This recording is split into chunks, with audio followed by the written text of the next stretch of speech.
What is going on, guys? My name is Sal Toner. I am the owner of FC Chaos Boxing and Fitness. I've been in the fitness industry for the last 10 years, trained thousands of clients, and I always hear the same questions. And usually they're not about fitness, and they're more focused on health and nutrition. I am here with my good friend, first form coach, owner of her own nutrition coaching business, Denise Lazamas. Hello. First of all, what's the name of your nutrition coaching business? In your corner. And it's actually a nice play on words with boxing in your corner. I love that a lot. So I wanted to do a quick seminar to kind of go over some of the common questions I hear in the fitness industry about nutrition. And I really appreciate you taking the time to speak with everyone. My pleasure. About nutrition. So really quick, so tell me a little bit about what you do with clients. Tell us a little bit about what are kind of common issues that you see in the nutrition world. So what I do is I work with individuals on an app. It's a first form app, and what it focuses on is a macro tracking, which is basically macros, if you don't know what they are what comprises what our food is made up of, which is protein, carbohydrates, and fats. And what we do is we track these macronutrients within a set calorie ratio, and we can use them to help them improve their body composition. Awesome. So tell me a little bit about, beyond just tracking macros, I know you give your clients some resources. For one is about portion control. And you showed me this one cool technique using your hand. Can you explain a little bit more about that so that people can kind of use that as a tool? So some people might feel intimidated to initially start tracking macros. So oftentimes what we'll do is we'll start them off with using hand portions as a means to track their macronutrients. So what's great about it is that your hand is portable. So you can take your hand wherever you go, and it's a great tool to start off with. And what I like to coach my clients with doing is tracking their proteins. We use their palm of their hand. Their carbohydrates, their starch carbohydrates would be their cupped hand. Non-starchy carbohydrates, otherwise known as your veggies, would be your cupped hand, and then all of our fats, our healthy fats, would be the size of our thumb. And that's just kind of like a starting point that we do with our clients. That's a cool kind of way to kind of transition, and then once they get comfortable with doing that, they learn a little bit more about macronutrients themselves, then we can then bump it up and then go right into actually tracking macros on an app that we do. Awesome. So I feel like people get a little nervous when they hear the word macros, when they hear the word proteins, carbs, and fats, and they get a little like in the weeds with that. If you had to simplify that, what is a protein? What do they do for the body? I know it's a lot. If you had to make it simple, why do we need protein, and what would the benefits of consuming protein? So out of all of our macronutrients, protein, in my words, is the king of the macronutrients, especially if you have a goal of muscle gain. So protein is basically formed of amino acids, which we need for many functions in our body, but primarily we need amino acids to build lean muscle tissue.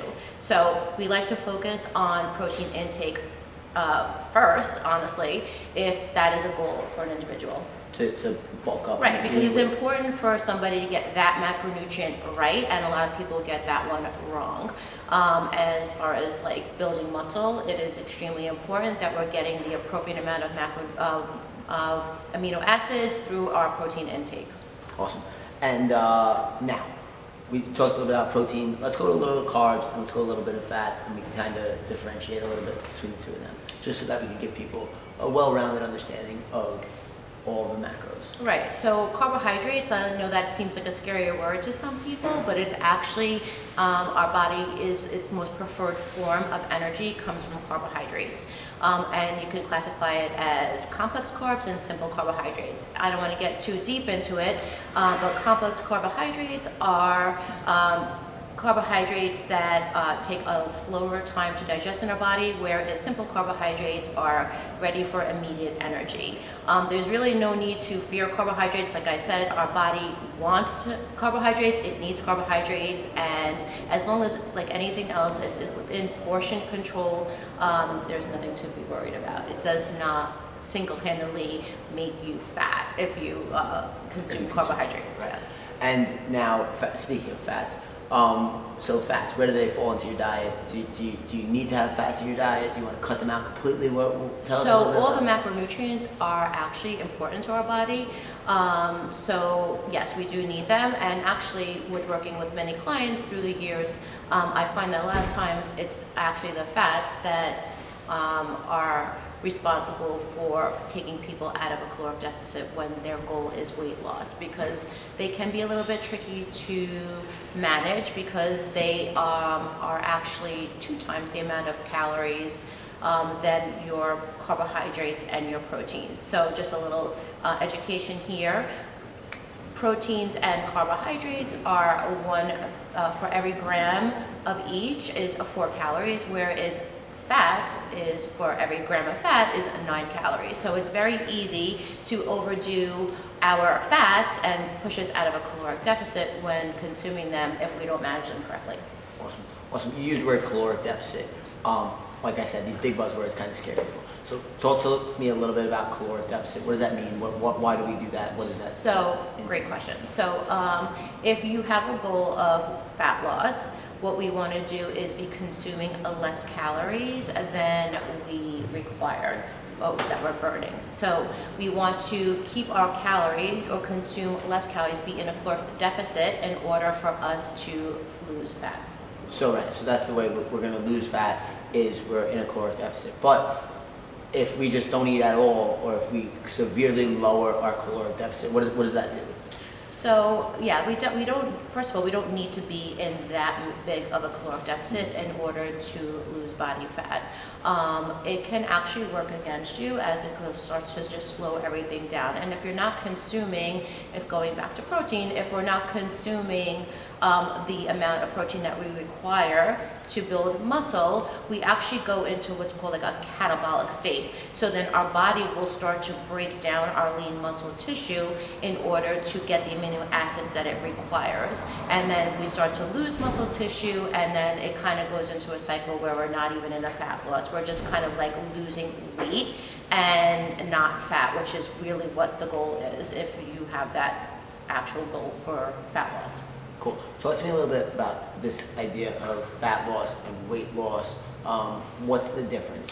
So fat loss is where we're losing we're losing fat, but we're maintaining our lean muscle tissue. So if we're not eating the appropriate amount of protein to sustain our lean muscle tissue, we lose weight and we're losing our muscle tissue with it. So the goal, if we're looking at an ideal body composition, we want to maintain and even possibly grow our muscle tissue and lose fat and preserve our lean muscle tissue. That is how you're going to achieve the best body composition goals, is by doing that, and that is directly correlated with your protein consumption. Awesome. And now, there's all of these fad diets on the internet. There's going back, but there's paleo, and there's these juice diets and only eating grapefruit and this, that, and that.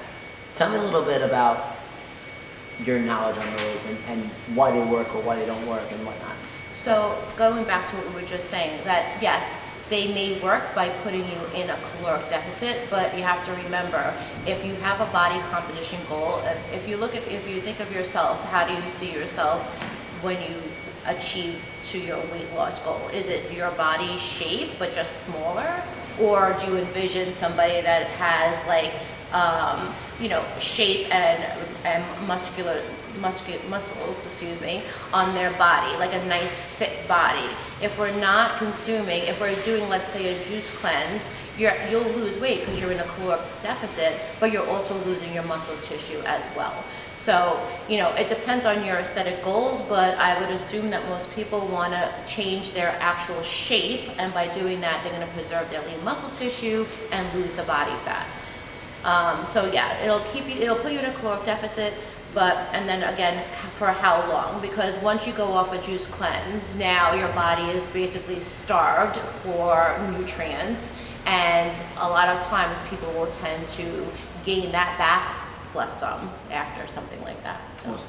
And is there a one-size-fits-all nutrition kind of model? Absolutely not. I mean, as far as nutrition goes, it really is an individual approach with some core foundational things that we want to follow. But there's so many things that are associated with food, so it's just individual preferences, religious reasons, just cultural, just many different things. So, if we keep to the basics and the foundation, anyone's meal plan or nutrition plan can be based on their individual likes, dislikes, or goals.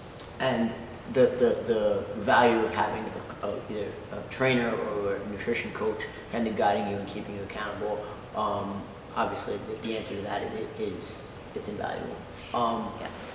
Any other reasons why someone might want to have a nutrition coach? Well, yes, absolutely. Because oftentimes what happens is people will, be real gung-ho and they're ready to go work out in the gym, and they're missing this key component to it, which is the nutrition side. So I've, seen many people that they come to the gym and they're working very hard and get very frustrated because they're not getting the results that they set out for, because they're forgetting that the nutrition part of it is just as important. It works together. You really can't out-train a poor diet, and you can't out-diet no training. They go together. So if you really want to achieve your goals, you have to focus not only on hitting the gym, but also focusing on your nutrition. They go together, 1,000%. Awesome. Let's touch a little bit on hydration. What should we be drinking? How much should we be drinking? Alcohol, let's talk about coffee, alcohol, tea, these juices. Talk to me a little bit about your take on hydration. Sure. Well, I like to coach my clients and have them somewhere in the range of about 100 to 120 ounces of water per day. So hydration is extremely important, especially when we're training a lot. It's going to take a part in our recovery as well. As far as alcohol, I'd love to tell you that that's a freebie. However, it is not. And I like to treat it as another macronutrient in a sense, where if you are going to consume it, I always have my clients track it. So something to give you a little information about is we were talking about how many calories per gram. So every gram of alcohol actually has 7 calories. So unfortunately, no alcohol, huh? Let's stay away from that for now. Yeah. So tell me a little bit. I get this question all the time. What should I eat before I work out, and how close to my workout should I eat? So it really depends on how much time you have before you're training. If you have, let's say, 2 hours, then you can definitely have a mixed meal of protein, carbohydrates, and some fats. If you're working with a shorter time frame, you want to just stick primarily to lean protein and simple carbohydrates. This way you won't have a slower digestion rate with fiber, a high fibrous meal, and also with fats in that meal. So you want to keep it simple. Piece of fruit and possibly a yogurt, chicken and rice, or oats and egg whites are good examples. Very cool. And then after the workout? So post-workout is actually your window of opportunity to build lean muscle tissue. So right after you train, it is important for you to be consuming a protein source as well as a carbohydrate source.